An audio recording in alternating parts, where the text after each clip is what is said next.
Good day, budget-wise audiophiles. As you know, my name is Joe, the founder of Fidelto, and this time I'm not going to make a mistake in my editing, so it is one time.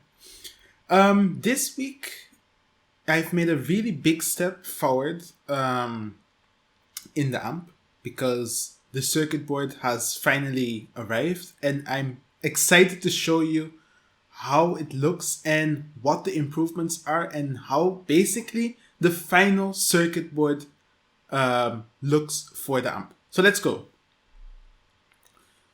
So hereby I present you the amp's circuit board. It's now all on one circuit board, so that's really good.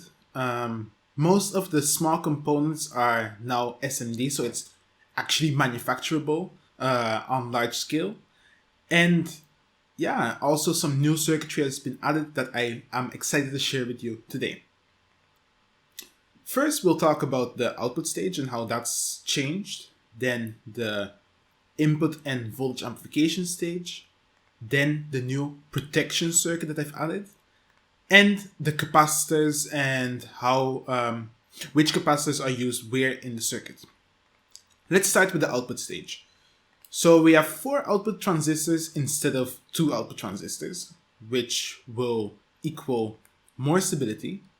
It will be a more reliable circuit and lower distortion at higher power, which is important because the amp will be able to put out about 200 watts into a 4 ohm load. So we need to be able to have that performance at high power. It's now an emitter follower design, which means that we do have a higher quiescent current, but the advantage of that is that we have lower distortion at lower power, which is also important because I don't believe that everybody will be listening at full power all the time if they are using it in their living room, for example. Maybe if they have an audio room, they'll use it at high power, but I don't think that everybody at this price point will have a dedicated audio room. So the lower power is also important. We can't just go and make a circuit that is for 100 or 200 watts and then doesn't perform well at the lower power. Then the input and voltage amplification stage. It is fully discrete, which means that I have full control over the circuit. If something doesn't sound right or if something doesn't perform right when I measure it with the oscilloscope, I can go in there and I can actually change the capacitors, the resistors, the transistors, and make sure that it starts to perform how I would like it to perform. This is actually unseen at this price point because most of the competitors of Fidelto would use an operational amplifier in this stage. They would actually just take a LM741 or they'll take a LM386 and then they will just put the input into there. They will then amplify it and then they will make an output stage like what I just showed you before.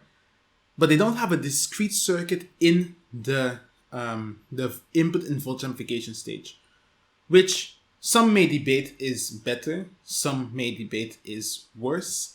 I'm on the latter. I really believe that a circuit for audio should be discrete. One is because your components can be more stable because they're not all together on one small die. They actually spread apart, so they're able to cool down better, and transistors actually perform better when it is at a constant temperature because then they don't have all these changes in the characteristics. But I'm of the opinion that a circuit, as I said just now, should be discrete. As I said, most competitors use an operational amplifier chip. Then, I'm using dual transistor packages, which make sure that the transistors are very closely matched. Because if we are assembling it with a pick and place machine, you can't really, or you could, but that's expensive. If you can just have both transistors on one die, it's better because then it's all on the same die. And because of this, you will have a lower offset voltage in your inputs and voltage amplification stage. And that means that you will have lower distortion also because the transistors are really match. The characteristics are almost equal because they're all on the same die. And the input impedance of this circuit is about 10 kilo ohms. And that's perfect for most applications.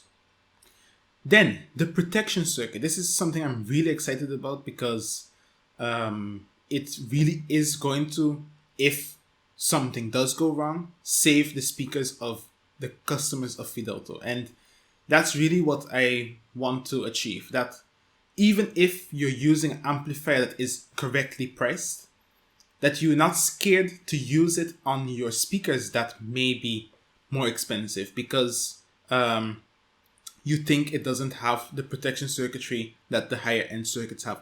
But this amplifier, the amp or the first amp, actually has a protection circuit that is comparable to those more expensive amplifiers. So what does it really do? It blocks the passing of DC to the speakers because DC on speakers is not a good idea.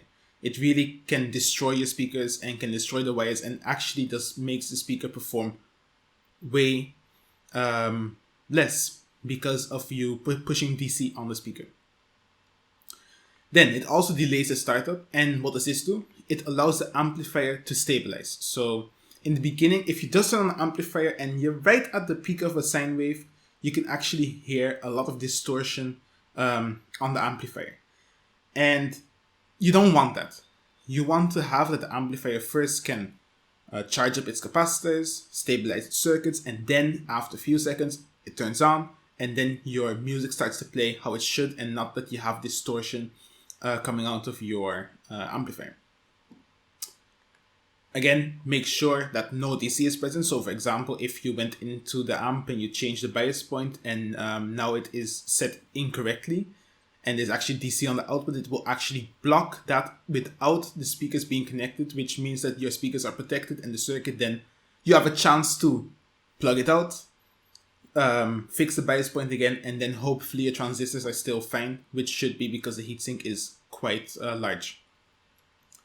The circuit is independently powered, so what this does is that if the power supply of the amplifier were to fail, your speakers are not at risk because one, the relays are normally open, so the speakers are not even connected, and in the worst case scenario that your power supply were to fail, at least the circuitry will detect this, and then it will never turn on the relays, which is a good sign. There's an LED indicator now, and if it blinks for 2 or 3 seconds, it's just because it's starting up. Then it will turn solid, which would mean that the startup was successful and the speakers are connected. And if the LED is constantly blinking, so after 2 or 3 seconds you still see the LED blinking, you know that something is not configured correctly, or that something has broken in the amplifier, and you would have to call Fidelto to see how to fix it. And it's a discrete circuit again. This means that there's no chance of your microcontroller being stuck for whatever reason. I've experienced it already that your circuit is working 1 second and then the next morning your circuit is blown up. It was actually my school project that this happened on. So in the morning I had to really find a solution to that because that was my end year project and it had to be done. And the microcontroller just stuck right at the moment where it needed to work. So I've really experienced that a microcontroller, even though it's a simple code, could get stuck. And if this were to happen when there's DC on your amplifier and this gets to your speakers, that will destroy your speakers. And that's really what I do not want to happen to any one of your speakers. So that's why I use a discrete circuit. And it's also just easier to produce because now we don't have any programming, or we don't have an extra step. We don't have to take the board, program it, and then afterwards see if it works. And no, it just works from the get-go. And that's very important. Then capacitors. So the capacitors in the signal path are from the Panasonic FC series. These capacitors are audio grade and I've not had any problems with them and they sound really good in my opinion.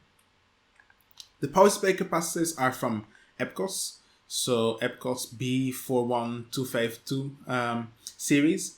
The 10,000 microfarads at 63 volts, so that means there's enough capacitance for the 200 watts maximum, that's for sure. And they are first tier capacitors. So Epcos is really known for their quality. They're from a German company, I think TDK. So that's a very good brand.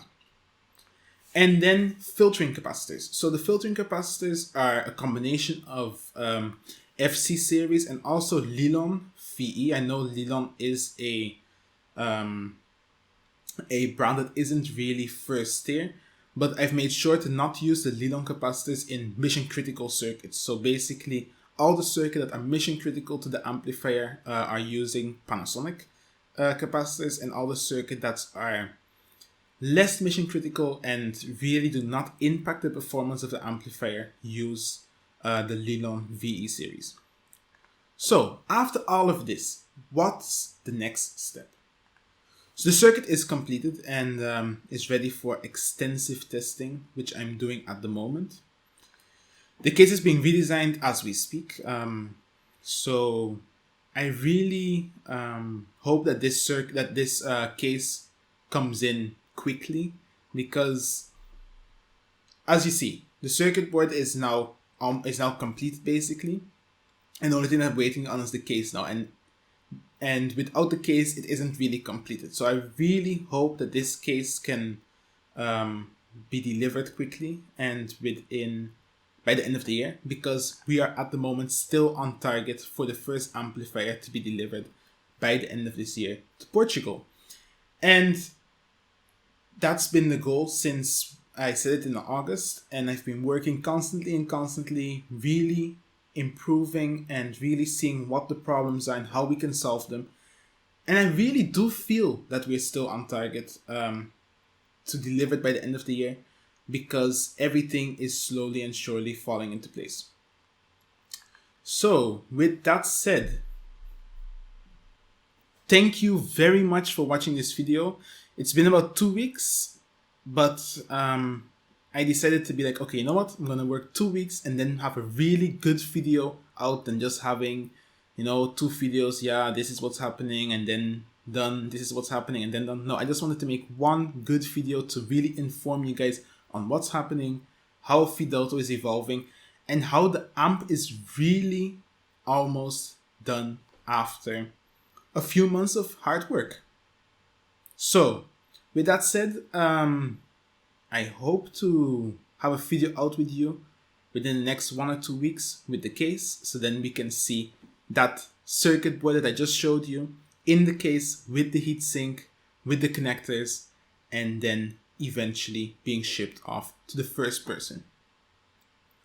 Thank you for watching, and I will see you in the next video. Bye guys!